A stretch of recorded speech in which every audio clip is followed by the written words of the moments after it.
போட்டுட்டோன்னே நான் உங்களோட காசு போட்டு விடுறேன். அது உங்களுக்கே தெரியும். நான் ஒன்றும் உங்களை ஏமாத்திட்டு தெரியல. சரியா? நீங்க இப்படி பண்றதுக்கு நாங்கள் அந்த டேட்டுக்கு இப்போ கொடுக்கல. அதனால தான் நாங்கள் போடல. அவங்க கொடுத்து தான் நாங்கள் என்னைய காசு வரும். அதுதான் நான் உங்களுக்கு போடுவேன். இந்த நிலைமை அப்படிங்க. நான் ஒரு இடத்துல வேலை செய்யல. நான் இன்னொரு இடத்துல போய் வேலை செய்யறேன். அந்த இடத்துக்கு போனா வைஃபை இல்லை. அதுதான் உங்கள்ட்ட தேவைக்கு தான் நான் வாங்கினேன். ஆனா நீங்க என்ன வச்சுட்டு யூஸ் பண்ணீங்கல்ல. அப்ப அதுக்கு என்ன காரணம்? உங்களோட சந்தோஷத்துக்கு வேண்டியது தானே என்னை காசு போட்டீங்க நீங்க இல்லையா? சொல்லுங்களேன்.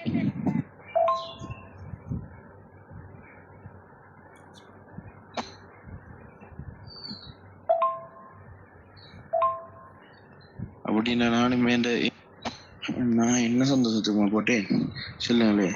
என்ன சொல்ல வரீங்க? என்ன சந்தோஷத்துக்கு போட்டேன் உங்களுக்கு சொல்லி? நான் கேட்டு எடுத்து நினைக்கிட்டேங்க. சும்மா நான் தேவையில்லாத மாதிரி காய்ச்சிட்டு வரக்கூடாது. என்ன வாங்கி பார்த்தீங்கன்னு சொன்னா கடைசியில் நான் உங்களுக்கு அதுக்கு நடந்து காட்டுவேன். உங்களுக்கு தேவைக்கு தந்தேன். இப்போ எனக்கு தேவை நான் கேட்குறேன். அதோட முடிச்சு போட வேண்டியதான். 1,00,000 ரூபா நான் உங்கள்ட்ட கடன் கேட்டேன். அதுக்கு தந்தீங்க பெஸ்ட். சரி, அந்த கடனை நான் உங்கள்ட்ட தந்துட்டேன். சரியா? அதுக்கப்புறமா நீங்க என்ன சொன்னீங்க?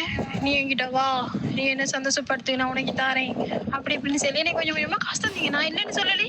உங்களோட சந்தோஷத்துக்கு வேண்டிய தானே எனக்கு தந்தீங்க. 25 லட்சம் மொத்தமா தான் 25 லட்சம். நீங்க எனக்கு தரதுக்கு 25 லட்சம். அதுல நீங்க 1,00,000 ரூபாய் தந்தீங்க. அவ்வளவுதான். நான் வார்த்தையை சரியா தான் பேசுறேன். சரியா? இதுதானே நடந்துச்சு. இதுதானே நடந்துச்சு. இதுக்கு மாதிரி என்னத்த நடக்கணும்? கடனுக்கு அதுக்கப்புறம் விசாரிக்கணும். 3,00,000 கடன் நாங்களும் கேட்டேன். கடனை தந்தீங்க. அவ்வளவுதான். என்னத்த நடக்கணும்? கடனுக்கு அதுக்கப்புறம் விசாரிக்கணும். 3,00,000 கடன் நாங்களும் கேட்டேன். கடன் நடக்கணும். இதுக்கு மாதிரி என்னத்த நடக்கணும்? கடனுக்கு அதுக்கப்புறம் விசாரிக்கணும். 3,00,000 கடன் நாங்களும் கேட்டேன். கடனை தந்தீங்க. அவ்வளவுதான்.